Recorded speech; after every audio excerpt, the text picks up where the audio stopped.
silence as we honor our first responders. And of course, this week of Veterans Day, please keep our veterans and those serving overseas in your thoughts and prayers.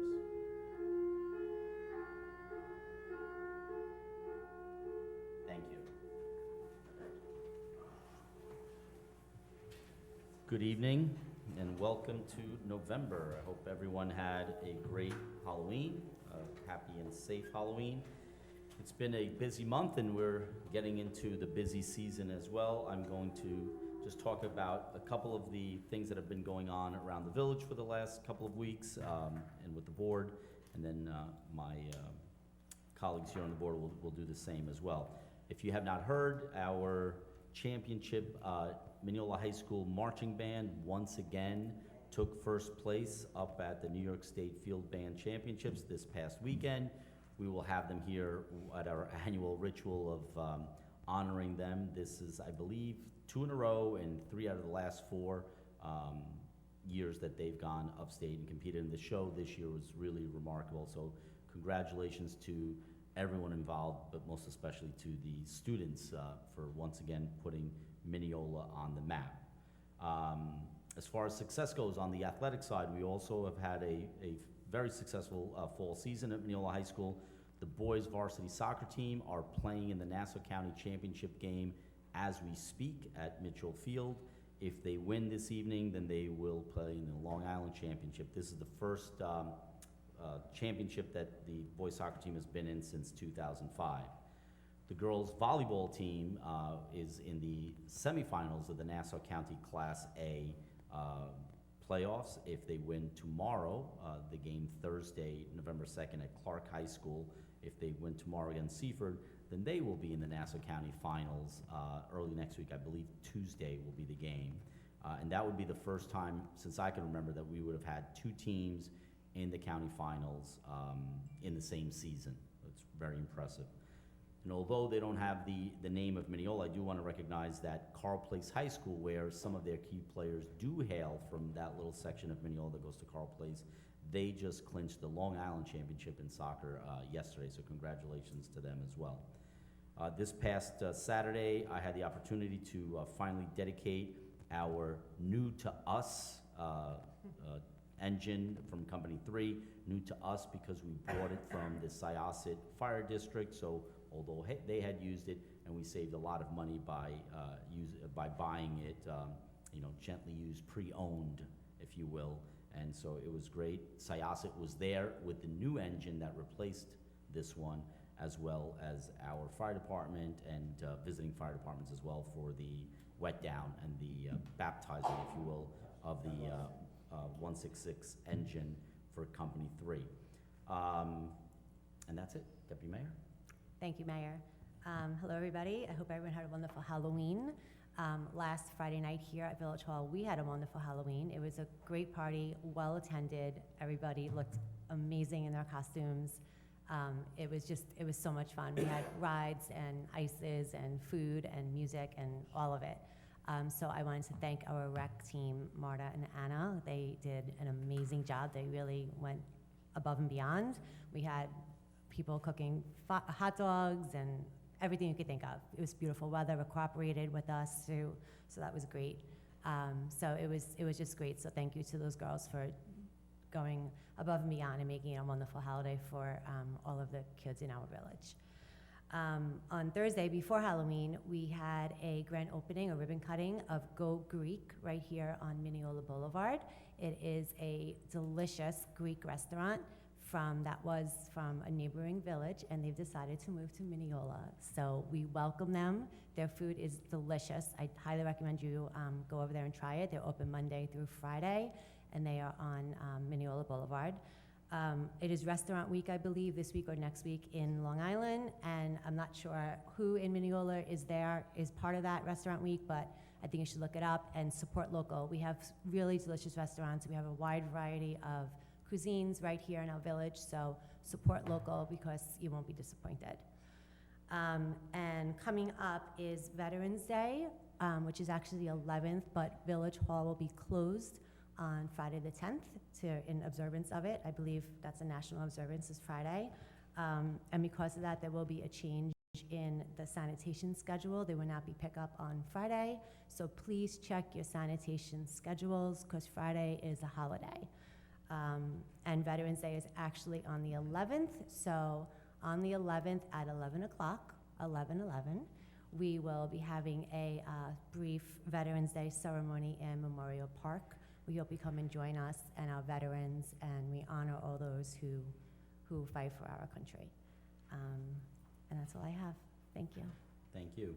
I just looked it up, so we have Restaurant Week in Mineola, Cala Luna, Casariano, where I actually went there yesterday, Eric's Italian Bistro, and Tulum Taco. Those four are participating in Restaurant Week. So again, Cala Luna, Casariano, Eric's Italian Bistro, and Tulum Taco. Mr. Casado. Thank you, Mayor. I just want to again echo the remarks made by the mayor. Congratulations to our Mineola sports teams. I was actually at the girls' volleyball game on Monday night. I'm planning to attend the game tomorrow night at Clark High School in Westbury, and good luck to them. And this Saturday, time to change your clocks. Ouch. I can't believe that. But time to check your batteries in your smoke alarms, and time to change the filters in your system, right? Make sure you do all that stuff to have a safe house. Thank you. Okay, thank you. Trustee Clark? Good evening. Coming up this Tuesday, November 7th, is Election Day, so don't forget to get out and vote. There is early voting available now until Sunday, and Mineola residents can go to 240 Old Country Road, and the hours vary depending what day of the week, so just check the county website, the Board of Elections website, and you can get the exact time the polls will be open, but you can vote early if you're not going to make it on Election Day. And also I'd like to announce that earlier today, my son Dennis and his wife Emily had their first child born, Killian Robert. So that's their first child, but my other son Pete's got two, so it's my third grandchild. Congratulations. Congratulations, Jeff. God. That's amazing. Wow. You're holding that one. I know. Everybody's surprised. Congratulations. Thank you. Yes. Trustee Solosky. I just have a couple of things to say. On the 24th of October, the Chamber of Commerce inducted their newest person to the Wall of Honor. It was Gary Mazer, ex-chief of the fire department, a well-deserved honor. He has put in hours and tons of work, especially with the juniors, and that program is running so strong these days due to the effort that Gary has put into that. So congratulations to Gary, and thank you for all you do for the village, Gary. This Saturday on the 4th at 10:30, the Mineola Historical Society will be having a plaque dedication at the Portuguese Heritage Society building, which is on Willis and First Street. They will be commemorating the first school building in Mineola. So please come out for that. That will be a short ceremony. And then there will be a blood drive at the Mineola Library on the 6th between 12 and 6. And I'm sure everyone knows there is such a severe blood shortage. So if you can donate blood, please go to the library between those hours and donate. And also they are having between the 1st and the 15th of November a food drive. So if you can bring any non-perishable food over to the library when you go over there, that would be helping the less fortunate in the village. And that's it. Thank you, Trustee Solosky. Ms. Glassman? Yeah, I'm ready. I think. Uh-oh. Should I worry? No. You're just helping me really understand things a little bit Sure, more. of course. Good evening, members of the board, and Mr. Gibbons, Good and evening. Brian, and your lovely secretary there.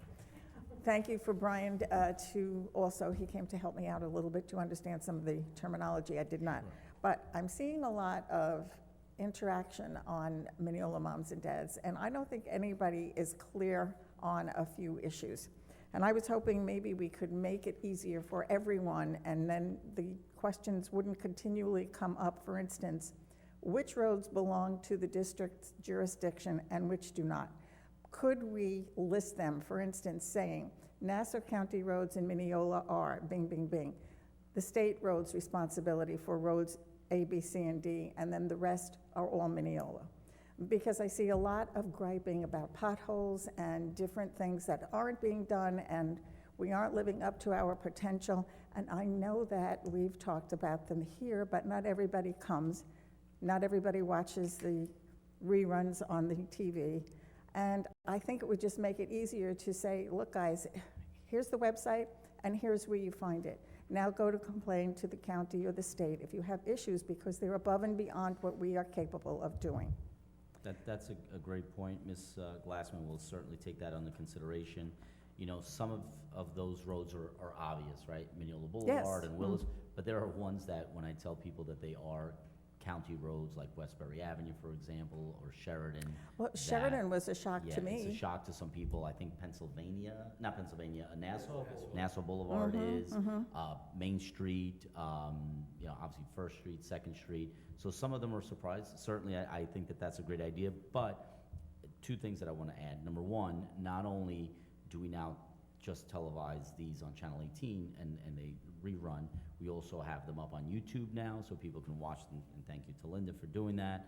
And again, I know you're here, and a lot of people aren't, but we'll keep saying it.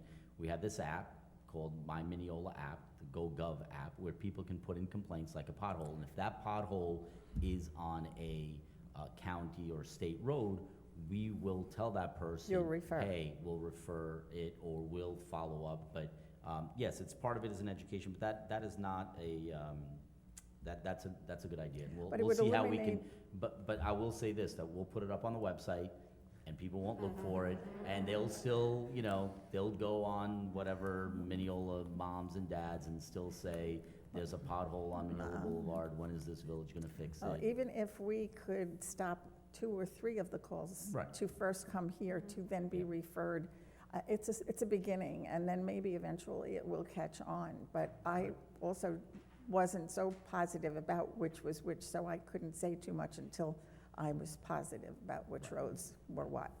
But I do try to straighten people out. And some of them are surprising, so people, there They needs really to are. be an education process, so absolutely, we will take that under consideration. Okay, next.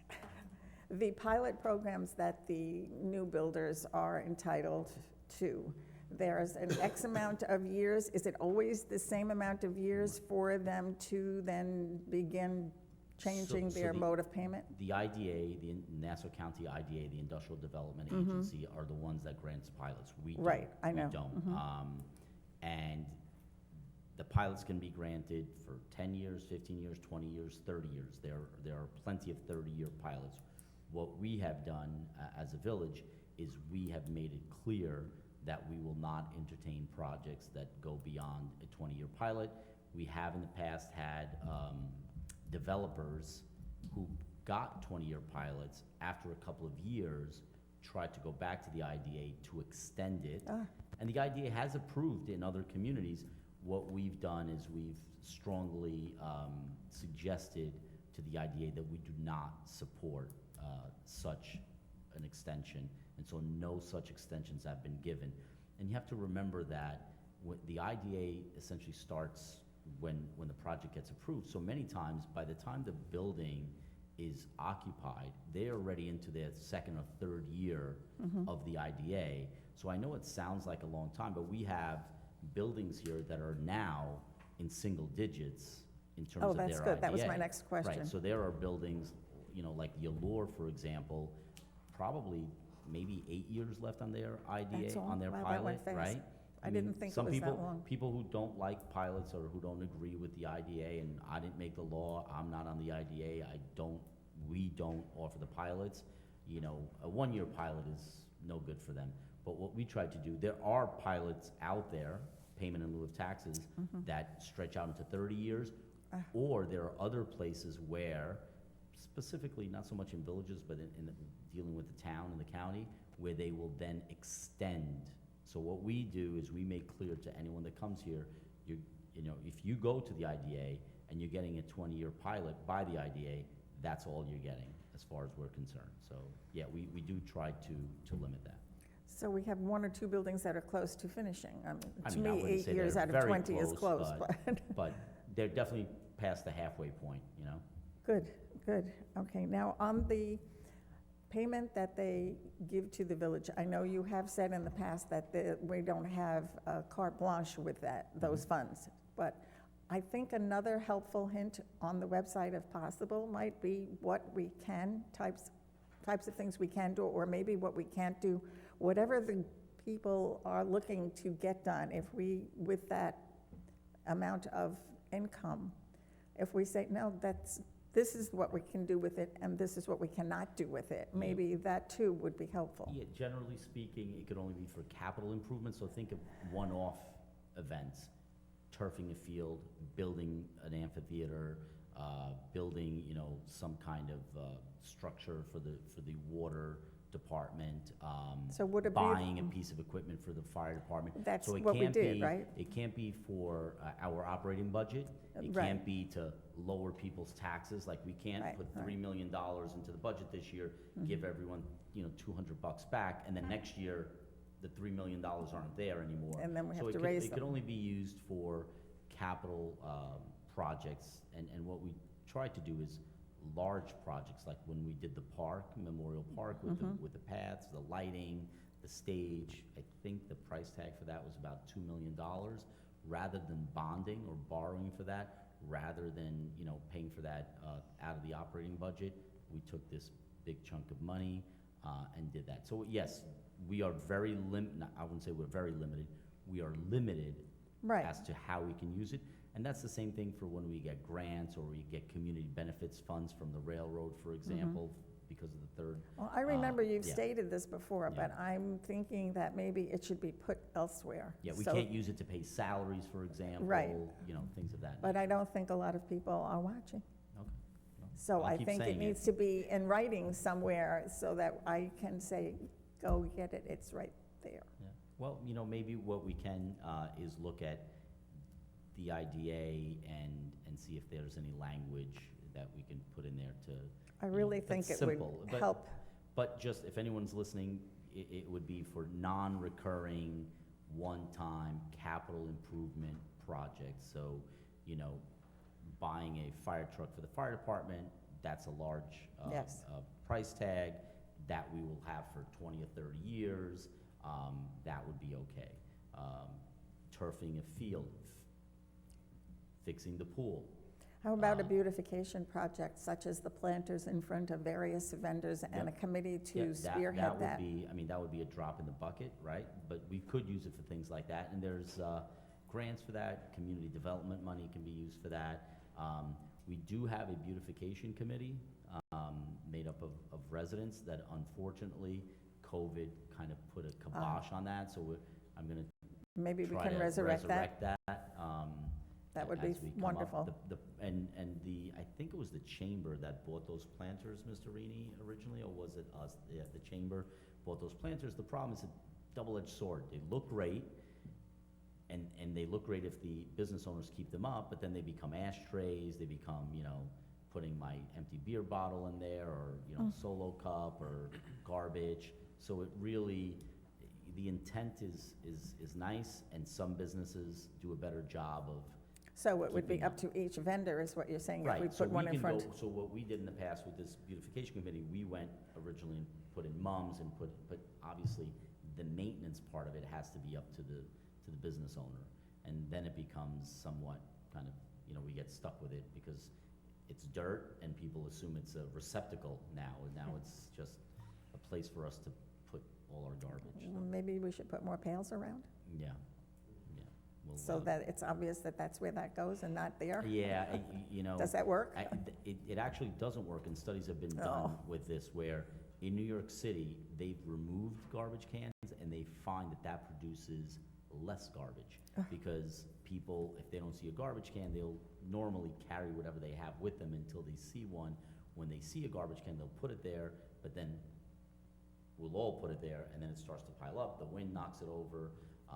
So but we did purchase some new types of garbage cans. They call these big belly garbage cans. They look like mailboxes. You open them up, and everything is Contained. inside. and it compacts everything, so you're able to That sounds good. fit more. It's not accessible to our friends that share the planet with us. So it's a little, in terms of hygiene, it's better. So we are actually working on finding suitable places because, and I can think of, and I'm not gonna mention because people have driven by, there are certain places where people just take advantage of seeing this garbage can, and it's like a magnet for garbage, for household. Those things are not meant for household garbage. They're meant for cups of coffee and a bag from a deli, fast food, that type of thing. But people literally put their household garbage in it, and then when that runs out of space, they put it next to it on Fridays and Saturdays and Sundays. And we do, if there's one thing that happens between all of us texts, it's, I saw the garbage in front of this business, and we issue them notices of violation and sometimes summonses so that they, because they, obviously, they're not here, so they put this garbage and they go wherever they're from, and that's a concern for us, for sure. Okay, question 3. Piccolo Bussola, is it ever coming down? It is actually, so what we're waiting on now is the building next door is also coming down. Yes, But there's a water and sewer connection on Jericho Turnpikes. Because it's on Jericho Turnpike, the state has to issue the permit for the disconnect. So what does this have to do with Piccolo Bussola? Piccolo Bussola could be demolished without the building next door, but it's a whole different operation. If the two of them are demolished simultaneously, it's easier, more efficient, cheaper, quicker. Whereas if only one was being demolished, there would have to be, shoring up of the building next door. So what the property owners are waiting for is for that disconnect permit from the state, which I think is imminent, any day now, to come through for the dollar store next to Piccolo Bussola. yes. See, because Piccolo Bussola goes from our street, Washington, to Jericho Jericho, Turnpike, right. So we control their connection on Washington, so we did that already. The state now has to do the disconnect for the dollar store on Jericho. And, the state usually moves so quickly, but for some reason, It's not. I'm being facetious. Yeah. Okay, So I gotcha. but Mr. Rini, and actually they, there are very few companies that do this type of stuff, and so they do know how to navigate the bureaucracy of the county and the state, and we're hoping that using this particular provider, that it will expedite that. So I'm hoping that imminently that disconnect will be made, and shortly thereafter, we're gonna have those buildings down. Okay, we'll look forward to it. Okay, last question. Have you had any inquiries at all about Western Beef? A, are they going to definitely be leaving where they are on Second Street? And B, there's rumor again to the effect that NYU, although I know that we had originally said we don't want that anymore, but are they still looking to take over that property? Okay, so last I heard, Western Beef was supposed to close December of 2022. We're almost in December of 2023. Right. So I don't see any signs of it closing, and we have been given no indication of any imminent closing. Doesn't mean that it won't close, but it certainly doesn't look like it's closing, and nothing's been told to us. That's one. I can tell you the pretty good degree of certainty that it's not going to be NYU, because if you've read the newspaper, NYU is looking to expand to the Nassau Coliseum site, Nassau Community College. Not that let's just say that they've pivoted, that's the word that they like to use, Okay. to develop elsewhere. I don't think that they're going to leave Mineola. They can't leave Mineola.